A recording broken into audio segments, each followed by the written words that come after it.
سره یو کړي مولا سنا ذهننا د وطن. الحمد لله رب العالمين والصلاة والسلام والعاقبة للمتقين محمد وعلى آله وأصحابه وأتباعه أجمعين.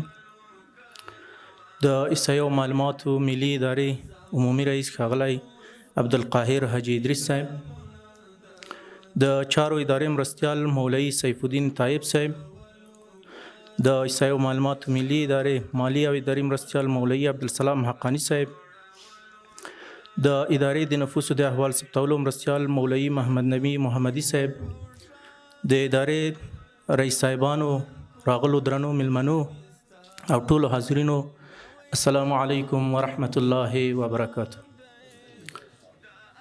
لکه څنګه چې خبر یاست، نننۍ غونډه د نفوسو د احوال ثبتولو د معاون صاحب د معرفي غونډه ده. په دې غونډه کې تاسو ټول ته ښه راغلاست وایم. هر کله راشئ. د معمول سره سم نننۍ غونډه هم د الهي کلام د څو مبارکو آیاتونو په تلاوت سره پیلو. د دعوت ارشاد ریاست غړي مولوي محمد عابد محمدي صاحب ته بلنه ورکوم تر څو تشریف راوړي او نننۍ پروګرام پیل او منور کړي. أعوذ بالله من الشيطان الرجيم.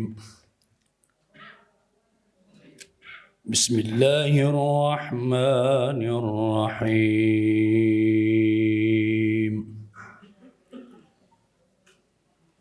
واذكر في الكتاب موسى إنه كان مخلصا وكان رسولا نبيا وناديناه من جانب الطور الأيمن وقربناه نجيا ووهبنا له من رحمتنا أخاه هارون نبيا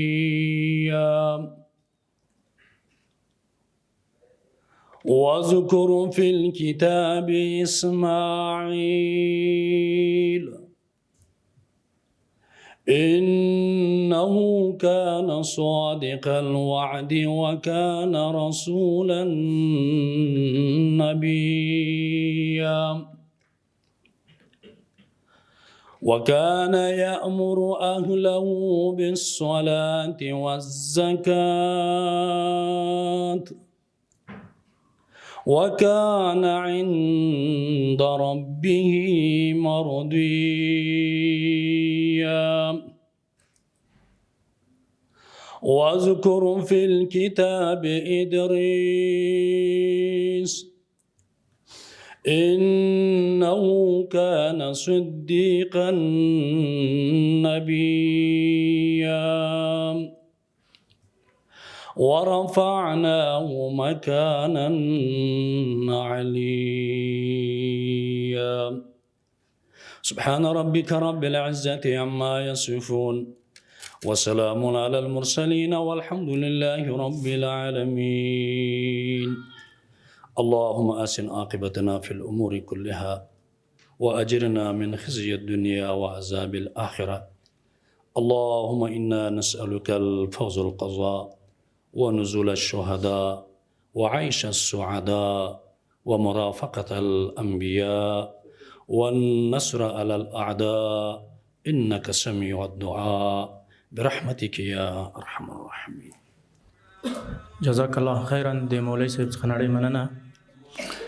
د اسایو معلوماتو ملي اداره په هیواد کې د ننه او بهر د افغانانو د هویت تثبیت او د هیواد په کچه د احصایوي معلوماتو او جغرافیایي معلوماتو د انسجام د ملي او معتبر مرجع په توګه فعالیت کوي او هر ورځ په ټول هیواد کې په زرګونه مراجعین لري او عامه خدمات ورته وړاندې کوي.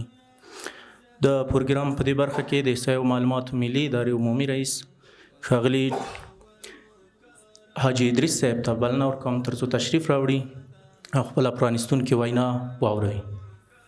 بسم الله الرحمن الرحيم.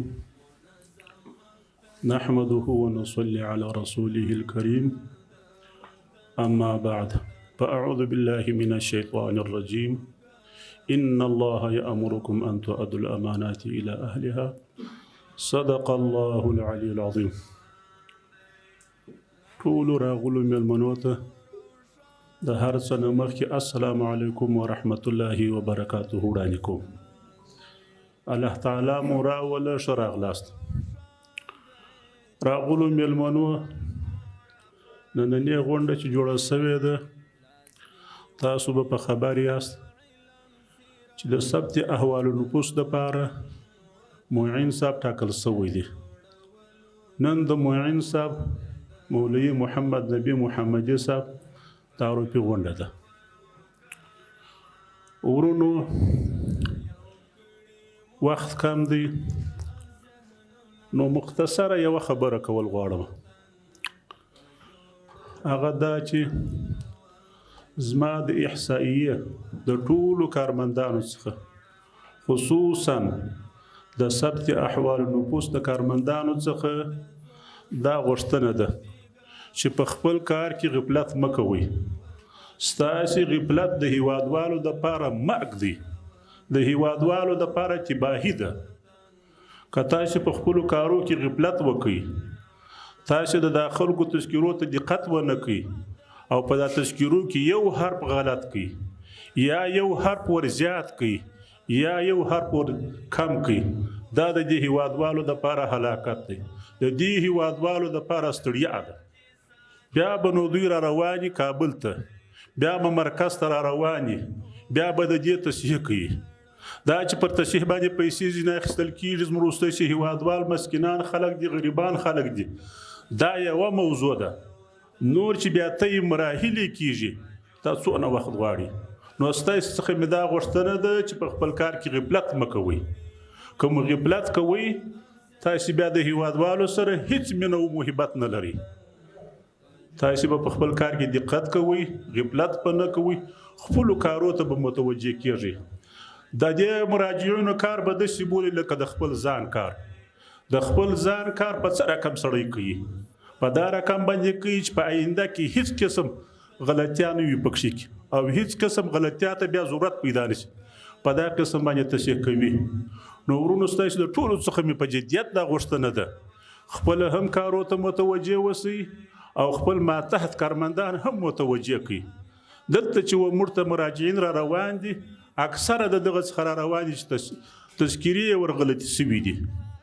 نوم یو شی یا یو هر پکښې کې زیات کړی وي یا یو هر پکښې کې کم کړی وي. بل ورونو وایي نوي معین صاحب ته مولوي صاحب محمد نبی محمدي ته ښه راغلاست وایم.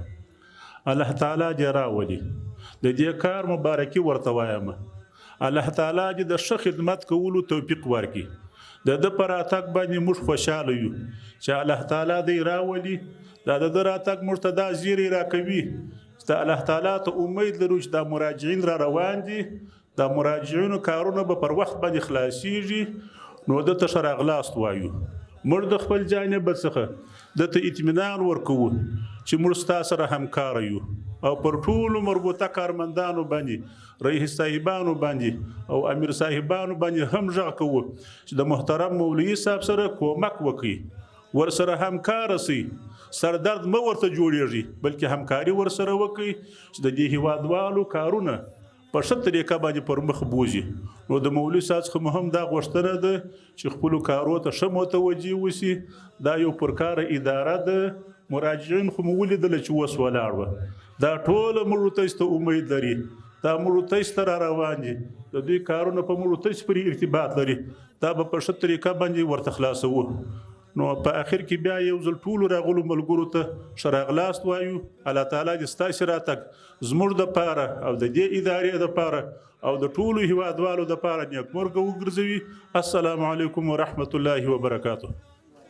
د حاجی رئیس صاحب له وینا څخه نړۍ مننه، الله دې اجر ورکړي.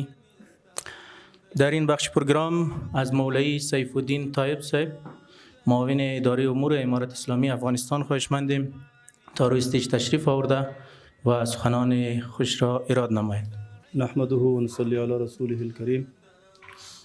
اما بعد فاعوذ بالله السميع العليم من الشيطان الرجيم. بسم الله الرحمن الرحيم. أيها الذين آمنوا أطيعوا الله وأطيعوا الرسول وأولي الأمر منكم. صدق الله مولانا العظيم. به اجازه جناب حاجی سیب ادریس رئیس عمومی اداره ملی احصایه و جناب اردو معاون سیبا و جناب رئیس سیبا، علما و بزرگوارایی که در این محفل اشتراک دارن، قبل از همه السلام علیکم و رحمت الله و برکاته.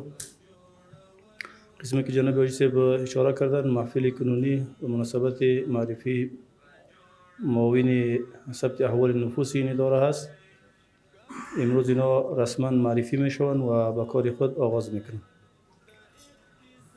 در این شک وجود نداره که منابع بشری در ادارات اماراتی، در ادارات دولتی اشد نیاز است. چقدر که کمبود احساس میشه همانقدر در کارها سکتگی به وجود میاد، کمکاری به وجود میاد.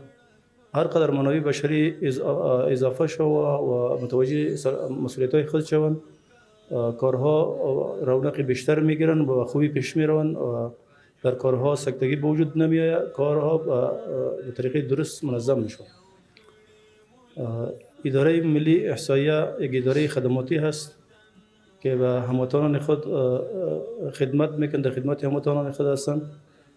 قسمی که حاجی صاحب گفتن اندک غفلت شو باعث سرگردانی، باعث تکلیف، باعث رنج و زحمت هموطنان میشه. اگر خدای نخواسته یک حرف غلط شو، اینجا یک همکار، یک کارمند حرف غلط کرده ولی در اصلاح از او باز امر کار است که رئیس جمهور و امر بده، رئیس الوزراء امر بده، امیر المؤمنین امر بده، معاونین رئیس الوزراء امر بده. یک نفر بیچاره کجا معاون رئیس الوزراء را پیدا کنه، کجا رئیس الوزراء را پیدا کنه که باز به خاطر غلطی یک کارمند عادی یک حرف غلط کرده یا یک سین غلط کرده، هیچ که بیچاره در به در میگرده که ما از کدام جا برام امر کسی را پیدا کنم که امر بگیرم به خاطر اصلاح سن خود یا به اصلاح نام خود که مثلا اسپل نام ما غلط شده ایرا ما اصلاح کنم. و به هر تقدیر این اداره خدماتی است. رسول الله صلی الله علیه و آله میفرماید خیر الناس من ینفع الناس. بهترین انسان ها و اشخاصی هستند که نفع و فایده از اونها به دیگران برسه، نه اینکه ضررشون به دیگران برسه. فایده دیگران را به فایده خود باید ترجیح بدن. انسان در وقت ایمانش کامل میشه که دیگران را سر خود ترجیح بده، ضرورت دیگران را به ضرورت خود ترجیح بده. باز ایمان انسان کامل میشه، باز مؤمن کامل میشه، در جامعه خدمت کرده میتونه. و بر تقدیر در این اداره انشالله شخصیت های نیکی آمدن. جناب حاجی ادریس یک شخصیت بزرگوار است که همه میشناسنشان و علمیتشان و مسابقه جهادیشان، خدماتی که در امارت اسلامی افغانستان انجام دادن هم در زمان جهاد هم بعد از فتوحات، خدماتشان روشن است. جناب مولوی عبدالسلام حقانی هم در این دوره قبلا معرفی شدن به صفت معاون. اونها هم یک چهره مشهور و معروفی هستند، هم در امارت قبلی و هم در امارت فعلی خدمات عرضه کردن و انشالله آدم با استعداد هستند. با آمدنشون انشالله اداره تقویت شده. جناب مولوی محمد نبی محمدی که فعلا در نام جهادیش به نام نصرت مشهور است، یک مجاهد بسیار قهرمانی ولایت لوگر است. خیلی قهرمان است، خیلی در زمان جهاد قهرمانی نشان داده.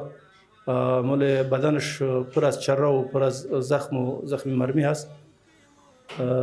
در زمان جهاد به صفت معاون ولایت لوگر ایفای وظیفه کرده، به صفت رئیس کمیسیون ولایت لوگر ایفای وظیفه کرده، به صفت معاون ولایت پکتیا ایفای وظیفه کرده، به صفت مسئول زون در دستگاه استخباراتی در زمان جهاد ایفای وظیفه کرده. بعد از فتوحات در قماندانی قطعه ذوالفقار توظیف بودن. بعد از او در اداره عالی تفتیش به صفت معاون مالی اداری توظیف شدن، کار کردن. اینا هم اگر جوان هستن لیکن در سن جوانیشون ماشاءالله بسیار زیاد شکاریایی داشتن و دارن و یک انسان بسیار متعهد و وفادار و مطیع و فرمانبردار، یک شخصیت غیور و یک شخصیت هر رقم توصیفش کنیم ان شاء الله با ما اندازه میارزه. ولی با آن هم هر کس که در یک اداره نو توظیف میشه و نو مقرر میشه طبعا با کارا کمی که نابلد میباشه، درست محاورت نمی داشته باشه. نیاز به این داره که همکارایی که در اداره وجود دارن و دستی از او را بگیرن، بازو برش شون، همکاریش کنن تا او زودتر به اداره بلد شود، زودتر مثلا به استقامت‌های کاری خود تشخیص کنه و درست اداره را درست مدیریت کنه. ان شاء الله مدیریتش درست است، خوب است، ولی در بعضی موضوعات نیاز داره که رئیس سیبایی که مربوط است، امیر سیبایی که مربوط این معاونت میشه و اینا درست اخلاص کار بگیرن و اینها را همکاری کنن تا در راستای پیشبرد کارها هماهنگی به وجود بیاید. چقدر که در اداره هماهنگی زیاد باشه همینقدر کاراش رونق میگیره، کاراش بهتر میشه، باعث سرخرویی، باعث نامنیکی تمامی اداره میشه. تنها این نیست که یک فرد در نامنیک شود، همه اداره نامنیک میشه، از الف تا یا. اداره ملی احصایه و معلومات در مجموع اینا نامشان نیک میشن. یک اداره نیک است، یک اداره فعال است، یک اداره خدماتی است، یک اداره کارکن است. متخصصین این اداره متحد هستند به کارشون، رهبرای اداره متحد هستند به کارشون، بالاخره در مجموع خدمت هموطنان عزیز میکنن. برای همه معلومات در تمام دنیا اصول است که طبق لزومدید مقامات ذی صلاح هر نظام اشخاص افراد در پست‌های کلیدی، پست‌های مهم سیاسی یا پست‌های مهم گماشته میشوند. این یک اصل در تمام دنیا. این نظام امارت اسلامی افغانستان هم چی در امارت قبلی، چی در فعلی و چی در زمان جهاد هم همین اصل بود. در زمان جهاد حالات اضطراری بود، در حالات اضطراری هم تغییر و تبدیل و توظیف کردن یک شخص در یک پست اونم معمول بود. ما هم یک گوشه و کنار یک دشت میرفتیم، یک نفر معرفی میکردیم، جایی نداشتیم، مجبور بودیم. یک زیر خیمه من دولا رو میبردیم معرفی میکردیم، به صورت والی شد. یه عجیب بود. ولی شکر است که نظام هست، بخی تالارای کلان است. در روز زیر خیمه شتگی بدیم 4 نفر میبردیم که فلان سه والی شد، اینی مسئول 20 ولایت است، این مسئول زون 15 ولایت است. اینجا کار پیش میبردن. چون چرایی نبود که فرضاً من نمیکنم یا نمیشه. چون اطاعت مطلقه در امارت اسلامی افغانستان حاکم بود فعلا هم است الحمدلله. و در نتیجه اطاعت مطلقه امارت اسلامی افغانستان با پیروزی رسیده. و افرادی که در امارت بودن متعهد بودن با اوامر الله، با اوامر رسول الله صلی الله علیه و سلم، با اوامر امیرشون، قائدینشون. لله الحمد در رأس امارت اسلامی افغانستان از جناب مرحوم ملا صاحب تا شهید منصور صاحب تا شیخ حفظ الله تعالی شخصیت‌های بودن خوب مدبر، شخصیت‌های خوب بودن، خوب مدیر، خوب رهبر، درک تمام مسائل الحمدلله داشتن. نظام به صوب کامیابی سوق میدادن. مدیریت و کنترل درست بالای افرادشان داشتن. هر فرمانی که صادر میکردن آمنا و سلمنا، اما افراد اونا میپذیرفتن. هیچ کسی پیدا شده نمیتونست سرکشی میکرد که فرضاً ما فرمان امیر آمد، ما امروز والی هستم، مرا ولسوال مقرر میگم، من قبول ندارم. تا امروز کسی نشینده الحمدلله. یا کسی بود که در 19 ولایت یک زون بود، مثلا یک اوجا مسئول کمیسیون نظامی بود، فکر کنید بالای 19 والی مسئول بود، ولی او را میبردن در یک ولایت مسئول مقرر میکردن. چون چرایی نبود که ما در 19 والی زیر قمانده ما بود، ما چطور امروز میبرید در یک ولایت منحصر میسازی؟ اطاعت مطلقه بود. الله تعالی فرمود که اطیعوا الله و اطیعوا الرسول و اولی الامر منکم، شما اطاعت ای مؤمنین اطاعت الله را کنین، اطاعت رسول پاک صلی الله علیه و سلم در اتباع سنتش، و اطاعت اول الامر کنین که اول الامر به شما فرامینی که مطابق شریعت اسلامی صادر میکنن در او کدام مشکل شرعی وجود نداشته باشه، شما اطاعت امیر بکنین. در نتیجه اطاعت نظام اصلاح میشود، جامعه اصلاح میشود، شخص اصلاح میشود. وقتی که شخص اصلاح شد، در اصلاح دیگران میکوشه که مصلح جور میشه. اول صالح میشه انسان، باز مصلح میشه. تا انسان صالح نشه هیچ امکان نداره که مصلح جور شه. انسان اول خود اصلاح میسازه، خود نفس خود اصلاح میسازه و کوشش میکنه که با جامعه را اصلاح سازه. اصلاح ازی متعدی شود، فعل ازی متعدی شود به دیگران. او غرض مشروعیت جهاد الله متعال جل جلاله در سوره بقره فرموده که ولولا دفع الله الناس بعضهم ببعض لفسدت الارض. اگر نمی بود اصلاح بعضی مفسدین توسط بعضی مصلحین، زمین فاسد میشد. الله خودش فرموده. غرض مشروعیت جهاد هم به خاطر ازاله فساد است که از زمین فساد، شرک هم فساد گفته شده. با خاطر ازاله شرک، فساد و ظلم و بربریت الله تعالی جهاد فرض کرده که در نظام، در جامعه، در حکومت ها اصلاح به وجود میاد توسط بعضی اشخاص مصلح به وجود میاد. مصلحین پیدا میشوند، مفسدین دور میکنن، در اصلاح مفسدین میکوشن، لذا اصلاح به وجود میاد.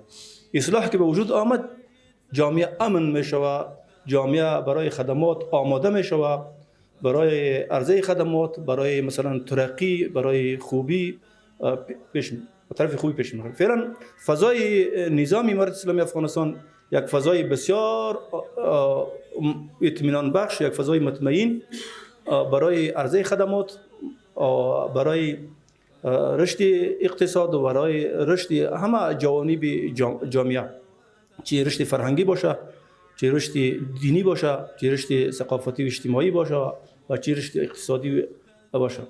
الحمدلله فضا فعلا یک فضای امن است، یک فضای آرام است. میتونن هموطنان ما بسیار به روح آرام در ملک خود آزادانه آبرومندانه گشت گذار کنن، سرمایه گذاری کنن و طریق آباد کنن. حکومت ها طرحهای را روی دست حکومت داشته باشه، وزارت های مختلف طرحها را توسط خود ادارات نهادهای مربوطه شون و توسط سکتور خصوصی در این ملک میخوان با بسیار به سهولت آرامی با آرامش به اطمینان خاطر عملی کنن. بسیار فرصت مساعد است. از این فرصت باید استفاده اعظمی صورت بگیره. هر کارمند هر اداره کوشش کنه که خود متحد بدانه، خود پایبند دین اسلام، پایبند احکام شریعت اسلامی، پایبند مثلا وظیفه‌ای که برش داده میشه.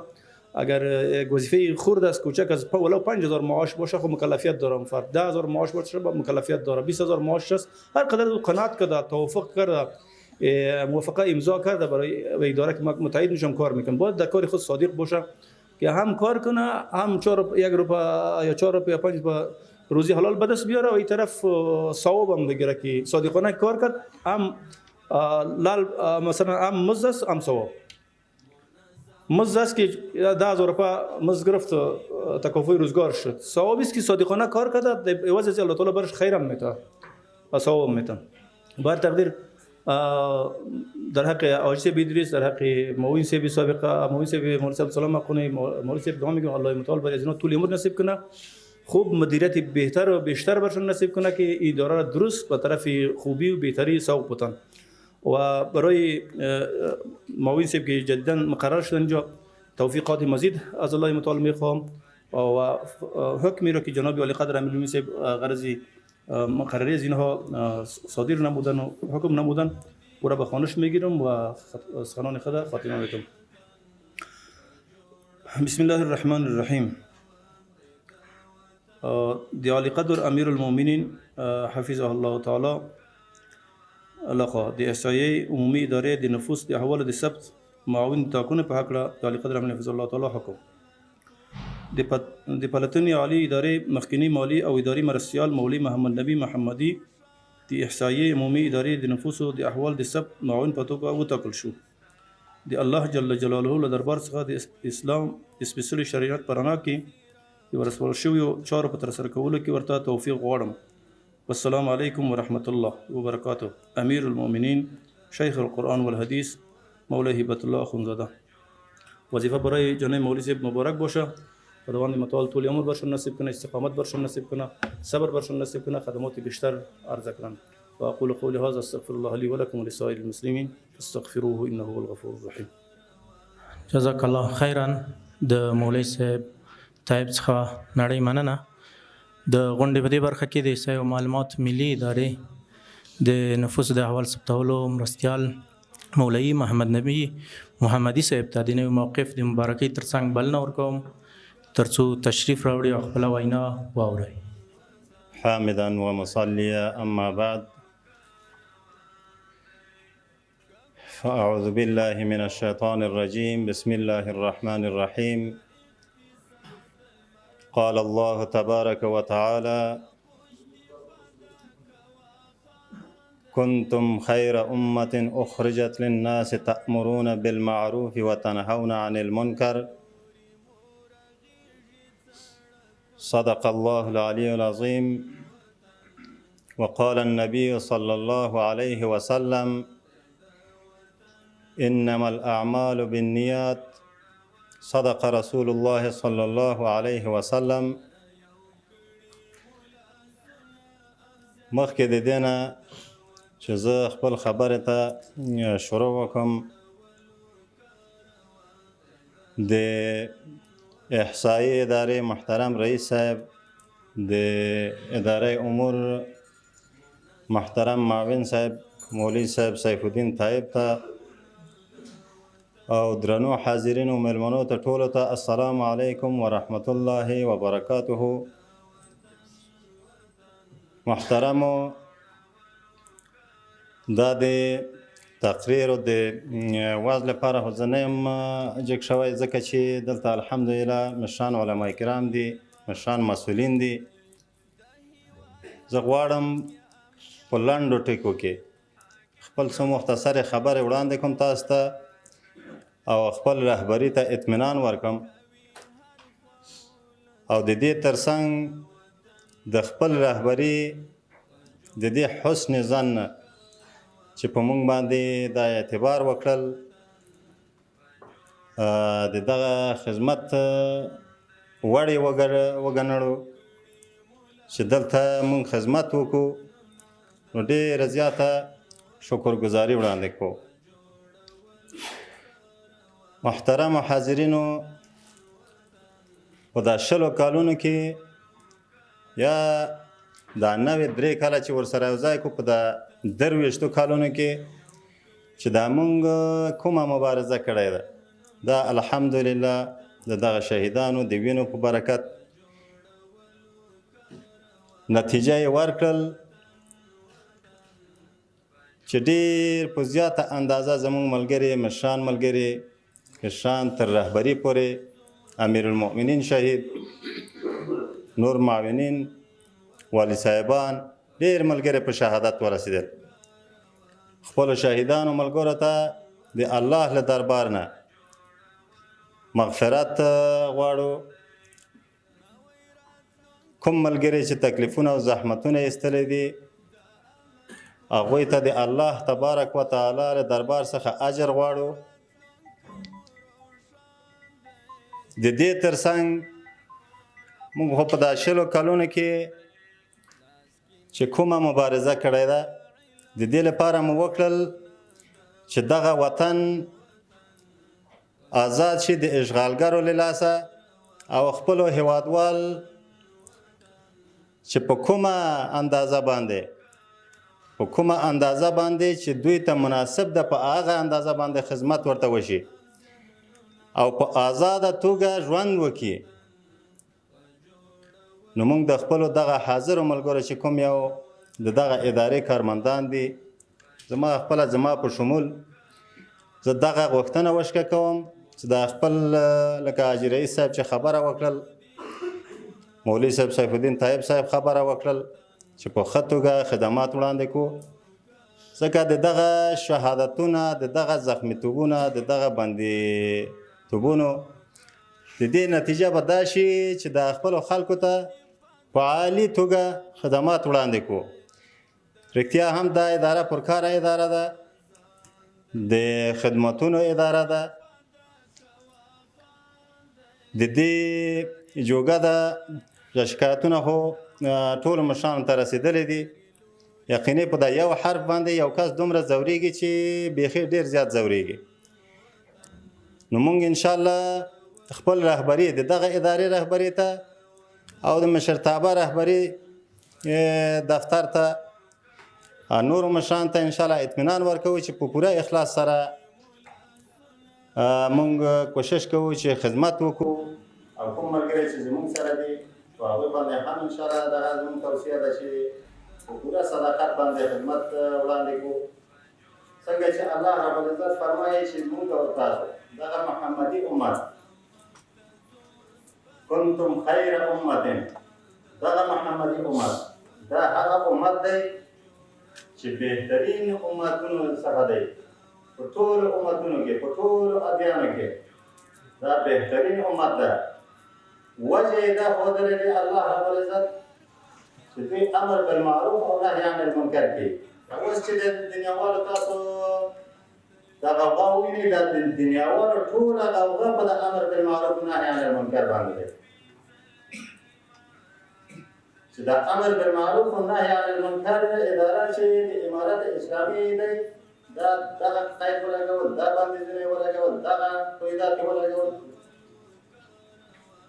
په زنانو باندې دغه بندیزونه ولګول نور خبره دغه پته ډېر زیات نه بیایي مطلب مو دغه ده چې دا مونږ او تاسو دلته په دغه اداره کې یا په بله اداره کې د امارت چې په هر ارګان کې وي نو موږ او تاسو ځان باید داسې وګڼو چې موږ او تاسو هماغه د محمد صلی الله علیه وسلم امتیان یو، خارج شوی یو امر بالمعروف و نهی عن المنکر ته، چې دې ته اقلا ضرورت پیدا نشي چې امر بالمعروف وزارت د امر وکړي چې دا کار وکړي دا کار مه کوئ.